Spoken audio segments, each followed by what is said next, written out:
தமிழ் தடம் நேயர்களுக்கு வணக்கம். நம்மோடு உரையாட ஊடகவியலாளர் திரு கேப்ரியல் இணைந்திருக்காங்க. வாங்க பேசலாம். வணக்கம். வணக்கம். இந்த டாக் இஷ்யூ, தெருநாய்கள் விவகாரம் ரொம்ப முடியாமல் போயிட்டே இருக்கு அப்படின்னே சொல்லலாம். நம்மளும் அது தொடர்பாக கண்டிப்பாக பேசிக்கிட்டே இருக்கோம்.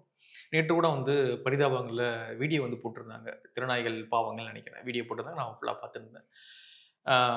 இப்போ என்ன அப்படின்னா, இப்போ திருநாய்களுக்கு எதிரான ஒரு மனநிலை மக்களிடையே உருவாயிருக்கா, ஒரு விழிப்புணர்வு உருவாயிருக்கா? எப்படி பாக்குறீங்க? விழிப்புணர்வு பார்க்கலாமா, இல்ல எதிரான ஒரு மனநிலை உருவாயிருக்கு அப்படின்னு பார்க்கலாமா? ஆனா இப்போ ஒரு வெறுப்புன்னு வரும்போது அது தவறுதான்.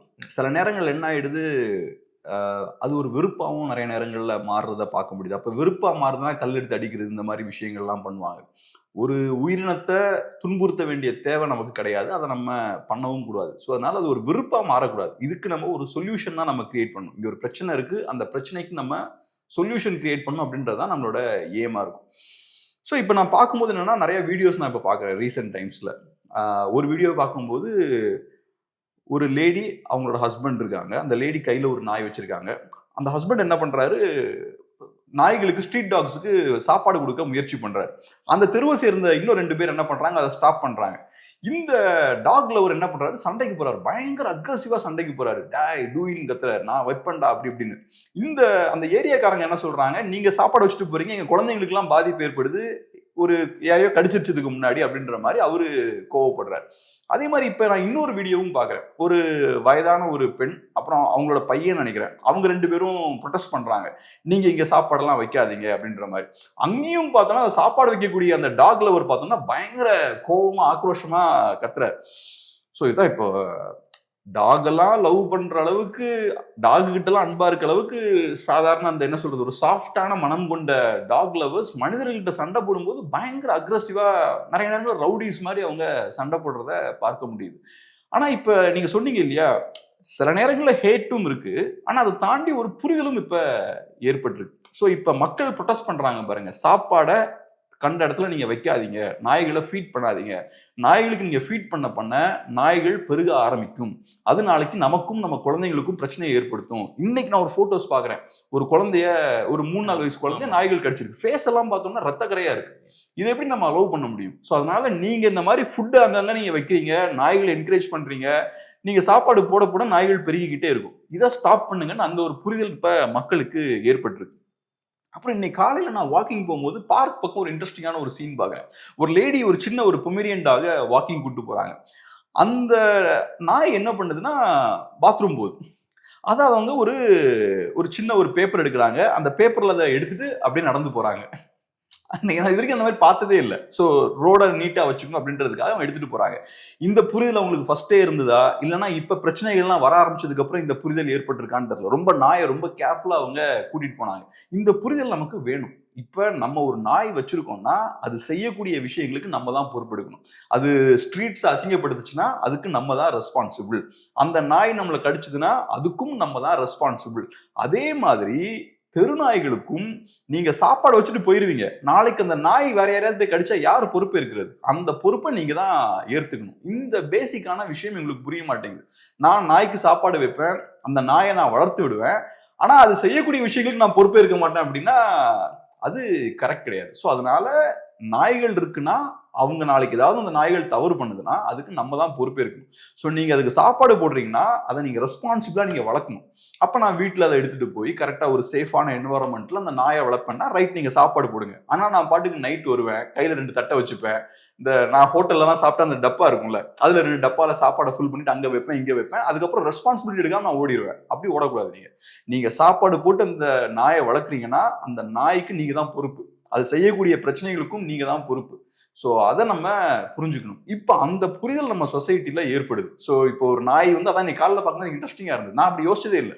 ஒரு நாய் இந்த மாதிரி பாத்ரூம் ரோட்ல போச்சுன்னா அதை எடுத்துட்டு போகணுன்றதெல்லாம் நான் யோசிச்சதே கிடையாது. அதுதான் சாதாரணமா போயிட்டு போகுதுன்னு யோசிச்சேன். ஆனா அந்த லேடி அதை நீட்டா ஒரு பேப்பர்ல எடுக்கிறாங்க, அதை பேப்பரை சுருட்டி எடுக்கிறாங்க, எடுத்துட்டு போறாங்க. ஸோ அதனால இந்த அண்டர்ஸ்டாண்டிங் வேணும். ஸோ என் வீட்டு நாய் பப்ளிக் ஸ்பேஸை அழுக்கு பண்ணக்கூடாது, அதை நான் அலோவ் பண்ணக்கூடாது. அதே மாதிரி என் வீட்டு நாய் இன்னொருத்தரை போய் கடிக்கவும் முடியாது, அவருக்கு எதுவும் ஹார்ம் பண்ணவும் முடியாது. இது இங்கேயும் பொருந்தும். ஸோ நீங்க ஒன்லோ அந்த நாயை உங்க வீட்டு நாயா மாற்றணும், இல்லை அது தெருநாயா இருக்குன்னா அங்க போய் நான் சாப்பாடை போடுவேன், ஆனா அது பண்ணக்கூடிய தவறுகளுக்கு நான் பொறுப்பேற்க மாட்டேன்னா அது தப்பு. ஸோ இந்த அண்டர்ஸ்டாண்டிங் ஒரு வகையில கிரியேட் ஆக ஆரம்பிக்குது. ஓகே. இன்னொரு பக்கம் பார்த்தீங்கன்னா, நேத்து எங்க வீட்டு சைடு வந்து ஒரு வளர்ப்பு நாய் ஒண்ணு. பிட்புல். ரொம்ப மோசமான அக்ரஸிவான டாக். கோவக்காரமா. ராட்வீலர், பிட்புல்னா ரொம்ப மோசம். இது பிட்புல் டாக் வந்து ஒருத்தர் வாக்கிங் கூட்டின்னு வராரு. வாயில எந்த மாஸ்க்கும் போடாம ரொம்ப சாதாரணமா கூட்டிட்டு வராரு. பசங்க பார்த்த உடனே ரொம்ப ஜாலியா வரானுங்க நாயை பார்த்த உடனே. ஆனா அந்த நாயோட பிஹேவியர் எப்படி என்ன ஏதுலாம் வந்து அந்த பசங்க சின்ன பசங்களுக்கு வந்து தெரியாது. கிட்ட போய் விளையாடுறானுங்க. அது கொஞ்சம் கடிக்க மாதிரி வந்து இவர் வந்து இழுத்துட்டு போறாரு. ஒரு கெடு வாய்ப்பாக டக்குன்னு கடிச்சது அப்படின்னா, அது மரணம் வரைக்கும் கொண்டு போய் விடுறதுக்கான எல்லா வாய்ப்புகளும் இருக்கு. இப்போ 2 விஷயம் இருக்கு. ஒண்ணு அப்படின்னா, தெருநாய்கள் வந்து தாக்குறது. அதுக்கு யாரும் பொறுப்பேற்க மாட்டாங்க. அது ஒரு விஷயம் இருக்குது. ஆனா இந்த வளர்ப்பு நாய்கள் இருக்கு இல்லையா? வீட்ல வளர்க்கக்கூடிய அக்ரெசிவ் டாக்ஸ் இருக்கு. அது வந்து வாக்கிங் கூட்டு வரோம் அப்படின்ற பேர்ல எந்த மாஸ்க்கும் இல்லாம, சிலர்லாம் வந்து கழுத்துல இதே போட மாட்றாங்க. அந்த கயிறே போடாம, அது எனக்கு கண்ட்ரோலா இருக்கும் அப்படின்னு அத வந்து மாஸ்க் போடாம, கயிறு போடாம, அத வந்து ரோட்ல வந்து கூட்டு வராங்க. நான் ராட்வீலர் ஒரு தடவ அந்த மாரி பார்க்குறேன். கேட்டா எனக்கு கண்ட்ரோலா இருக்கும் அது. நான் சொன்னா கடிக்காது அது அப்படின்னு வந்து ராட்வீலர் பார்த்து சொல்றாரு. ஸோ இப்படி இருக்கு. இப்போ நம்ம தெருநாய்களை பத்தியே பேசுறோம். ஆனா இந்த வீட்டு நாய்கள் வளர்க்குறாங்க இல்லையா? இந்த அக்ரெசிவ் டாக்ஸ் பிட்புல், ராட்வீலர்லாம் வளர்க்குறாங்க. இந்த மாதிரியான நாய்களை கட்டுப்படுத்தக்கூடிய விஷயங்கள்லாம் இன்னும் ப்ராப்பரா வரல அப்படின்ற ஒரு பார்வையும் இருக்கு. நம்ம தான் பொறுப்பேற்க போறோம்ன்ற பயம் இருந்தும், அவங்க ப்ராப்பரா அத பார்க்க மாட்றாங்க அப்படின்ற ஒரு பார்வையும் இருக்குல்ல. கடுமையான நடவடிக்கை எடுக்கணும்.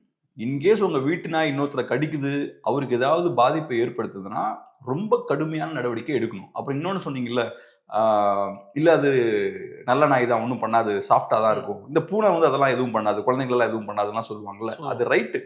உங்க அனுபவத்துல இருந்து நீங்க அதை பேசுறீங்க. 99% அது அப்படி பிஹேவ் பண்ணும், அதெல்லாம் ரைட்டு தான்.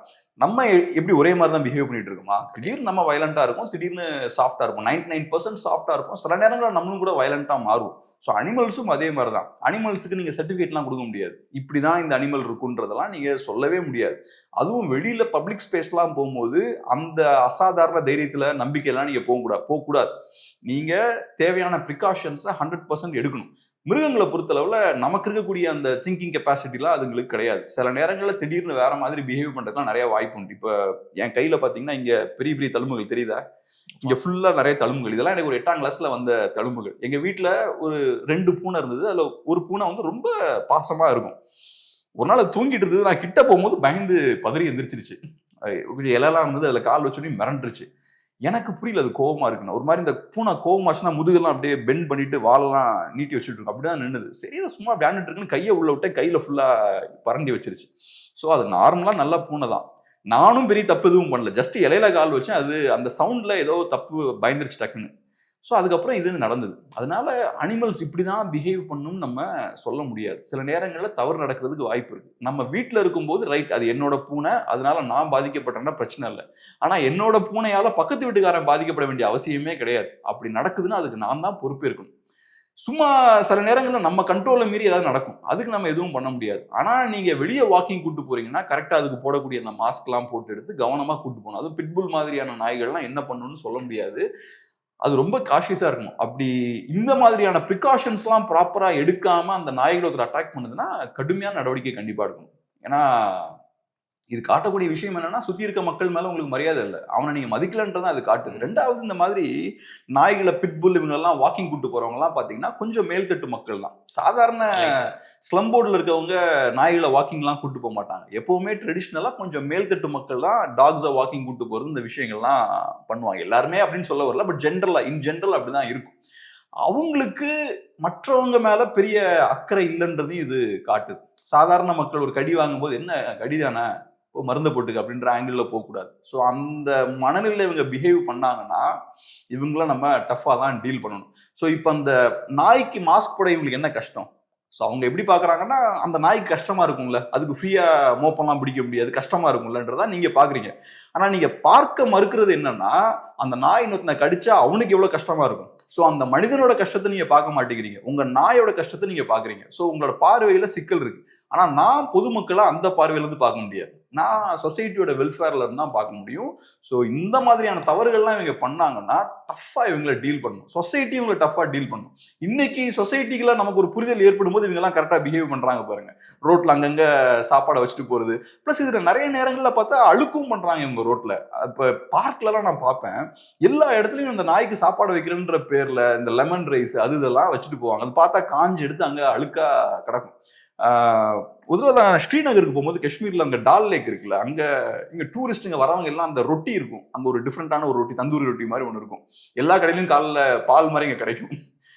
இவங்க அதை வாங்கிட்டு டால் லேக்ல தூக்கி தூக்கி போடுறது அந்த மீன்களுக்கு, குளத்துல போடுவோம். ஆமா, அவங்க அங்க இருக்கிறவங்க எல்லாம் தலையில அடிச்சுப்பாங்க, தயவு செய்து போடாதீங்க, அது மீன்களுக்கு ரொம்ப கெடுதி. பட் அங்க வர டூரிஸ்ட் வந்து டால் லேக்ல அதை போட்டா அந்த மீன்களுக்கு ஏதோ ஃபீட் பண்றோம்னு நினைச்சிட்டு போடுறது, டப்பாவை தூக்கி உள்ள போடுறது, இந்த மாதிரி விஷயங்கள்லாம் பண்ணிட்டு இருப்பாங்க. இதுவும் அதே மாதிரிதான், நம்ம எதுவும் அந்த நாய்களுக்கு பெரிய சர்வீஸ் பண்றோன்ற பேர்ல ஏரியாவை ஃபுல்லா அழுக்காக்குறது. ரெண்டாவது, அது பெருகும் போது நமக்கு இன்னும் நிறைய சிக்கல்கள், அதை நம்ம கண்ட்ரோலே பண்ண முடியாது. மூணாவது, இது எல்லாத்தையும் விட முக்கியமான விஷயம் என்னன்னா அரசு நடவடிக்கை எடுக்கணும். இங்க உட்கார்ந்துக்கிட்டு டாக் லவர்ஸை ஹேட் பண்றது, அவங்க எல்லாம் இந்த கம்யூனிட்டியை சேர்ந்தவங்கன்ற மாதிரி அவங்களுக்கு ஒரு கம்யூனிட்டி சாயம் பூசுறது, இதெல்லாம் தாண்டி அரசு நடவடிக்கை எடுக்கலாம்ல. வந்து எல்லா நாய்களையும் பிடிச்சிட்டு போயிடலாம், பிரச்சனை முடிஞ்சு போச்சு. நானும் நீங்களும் டிபேட்டே பண்ணிட்டு இருக்க மாட்டோம். இன்னைக்கு நம்ம ஏன் டிபேட் பண்றோம்? தெருவுல சண்டை இருக்கு, இன்னைக்கு நாய்கள் கடிக்குது, ஒரு சின்ன குழந்தையோட மூஞ்ச கடிச்சிருக்கு. ஸோ மூஞ்சில நிறைய இடங்கள்ல அந்த பையனுக்கு கடி இருக்கு. அதனாலதான் நம்ம இன்னைக்கு பேசுறோம். நீங்க நாய்களை ஃபுல்லா பிடிச்சிட்டு போயிட்டீங்கன்னா இந்த பிரச்சனையே இருக்காது, நானும் நீங்களும் பேசவே மாட்டோம். ஆனா இன்னைக்கு வரைக்கும் நான் பாக்குறேன் எல்லா இடங்கள்லயும் நாய்கள் இருக்கு, பிரச்சனைகள்லாம் நடந்துட்டு தான் இருக்கு. ஒரு 6 months முன்னாடி பார்க்ல பார்க்கும்போது ஒரு அங்க மாடுகளும் அந்த பார்க்குள்ள வரும். ஒரு சைட்ல மாடுகள், இந்த நாய்கள் சில மாடுகளை விரட்டும் போது அது அங்கங்க வேகமா ஓடுற விஷயங்கள்லாம் இருக்கு. ஸோ அதனால நான் பர்டிகுலரா சொல்ற விஷயம் என்னன்னா, கவர்மெண்ட்டை ஃபோர்ஸ் பண்ணும். நீங்க ஸ்ட்ராங்கா ஆக்ஷன் எடுங்க, அதுக்கான ஃபெசிலிட்டி எல்லாம் நீங்க பில்ட் பண்ணுங்க. நம்ம பெரிய வளர்ந்த நாடுலாம் நம்ம சொல்லிட்டு இருக்கோம்ல, தமிழ்நாடு பெரிய வளர்ந்த மாநிலம்லாம் சொல்றோம்ல, அதெல்லாம் இங்கதான் காட்டணும். ஒரு இண்டிவிஜுவலுக்கு எவ்வளவு முக்கியத்துவம் கொடுக்குறீங்க, அவனுக்கு ஒரு பாதிப்பு ஏற்பட்டா அரசு எப்படி ரியாக்ட் பண்ணுது, இந்த இடத்துல தான் நீங்க உங்களோட வளர்ச்சியை காட்டணும். ஸோ அதுக்கு தேவையான இன்ஃப்ராஸ்ட்ரக்சரை பில்ட் பண்ணுங்க, நாய்களை ரிமூவ் பண்ணுங்க ரோட்ல இருந்து. அதை பண்ணுங்க. இது வரைக்கும் பண்ண மாதிரி தெரியல, நான் இதுக்கு முன்னாடி இருந்த மாதிரி தான் இருக்கு, எல்லா இடத்துலயும் நாய்கள் இருக்கு. ஓகே, நிறைய விஷயங்களை மூடு பகிர்ந்துக்கிட்டீங்க, ரொம்ப நன்றி. நன்றி.